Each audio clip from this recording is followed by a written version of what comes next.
discuss about what are the power system analysis package contains, what are the studies conducted under this package for a network which is having configurations, let's say a small network or a big network. So these are the studies which we are discussing right now. These are kind of a studies which basically used in a pre-bid studies or a kind of a feed kind of a stage. So in that studies basically, in that study basically we will discuss what are the studies conducted under this power system analysis package. So first study is basically a load flow analysis, then the short circuit analysis, then transient analysis, relay coordination, harmonic analysis, arc flash analysis, motor starting analysis. So these are the primary studies which basically we are conducting on any type of a network where we want to see how the network is behaving and what are its impact on a grid and impact of grid on a network. So basically we will now see one by one what are the significance of each studies.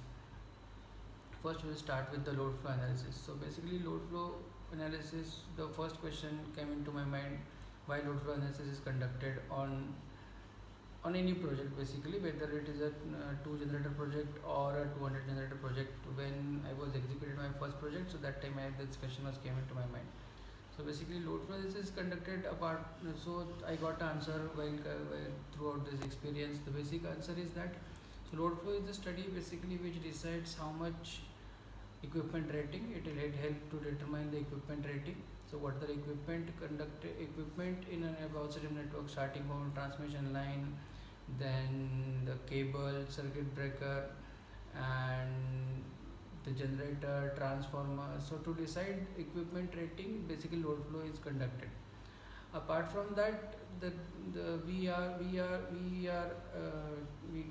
aware of what generation we require based on what other load we are having, but we don't know what are the losses that will happen into the system.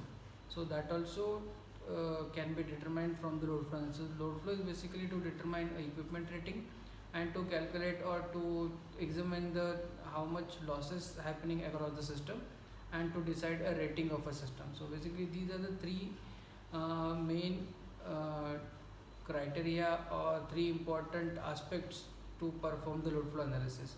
So to decide the rating of equipment, that again comes, so that is again to decide a capacitor rating, to decide a transformer rating, to decide a cable rating, or to decide a even generator rating. So these are comes under the load flow analysis. So second is basically a short circuit analysis. So short circuit analysis basically is a study like whenever there is a abnormal condition happen across a system, let's say a 3-phase fault or a single phase fault or a double phase fault, double L fault.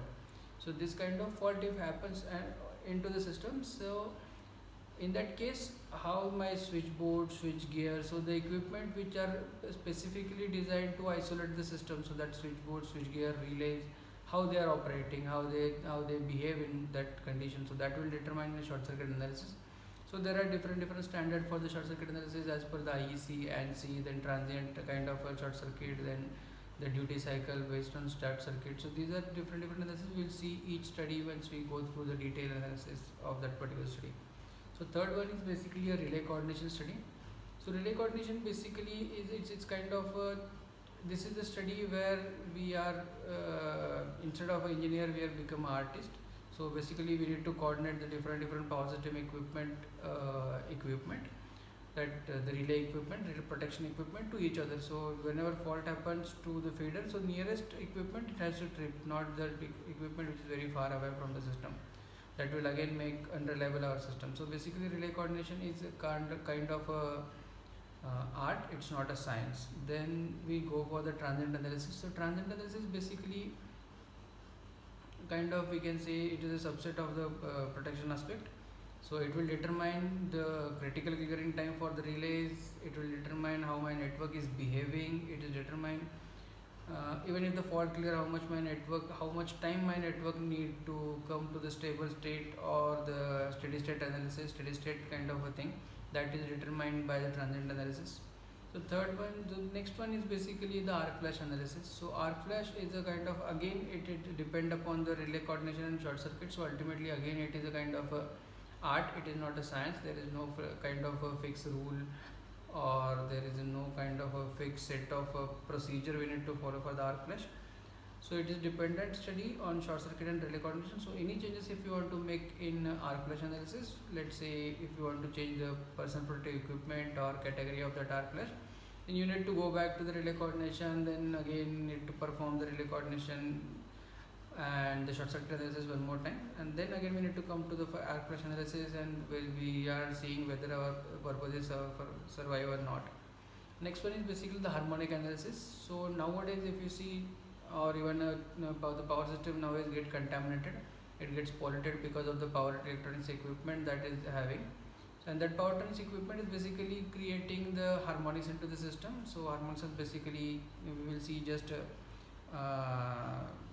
introduction, that harmonics is basically the fundamental multiple of the fundamental frequencies waveforms that is happening across the network because of the non-linearity of the system, and that basically because of the power turning equipment and the fast switching devices, these harmonics are playing a very crucial role, and because of that the power get lost into the system, and again apparent power is lost, and the active power or the usable part of the power may get reduced.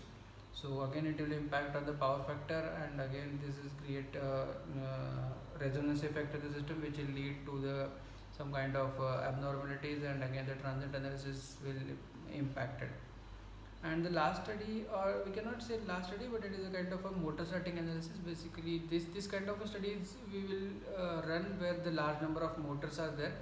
So it is a specific study to the project where large number of motors are there, like if it is let's say a process industry, for example if it is let's say aluminum plant or a glass factory, or oil rigs, or the FPSO, that is floating production, offloading and storage kind of a thing, where the oil rig is situated remotely into the sea, and there is a platform which basically extract that oil from the seabed, and it process, and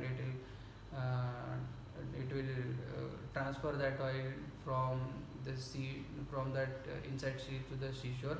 So that kind of so there in that application there are large number of motors are required. So in that analysis, in that case we need to perform the motor starting analysis. So this analysis basically for the industries where the process are basically very much important. So we have to take care that which motor we can start first, then which motor second. So because we cannot start all the motor one time, because motor in standstill condition or starting time it will draw a large amount of current, that is because of the log rotor condition, and it is almost 6 to 8 times of the motor rated current. So that's why we cannot start tens of motors connected to the same feeder to at a single time. So if we try to start all the 10 motors, then relay get tripped. So there is a particular sequence we need to follow. So which motor need to follow, which motor need to start first, then second, third. So that kind of analysis comes under the starting motor starting analysis. So apart from that, there are some more studies that we will definitely discuss in the upcoming videos, and each study now whatever we discuss under this package is basically for the industrial plants, and the power system analysis comes under a huge umbrella. So there are some specific studies which we are performing for the planning of the power system analysis, and that study will basically we will discuss in coming videos. Once we cover all the studies, then we will touch the power system planning aspect also. Thanks a lot. Do like, share, subscribe. Thank you. Thanks a lot.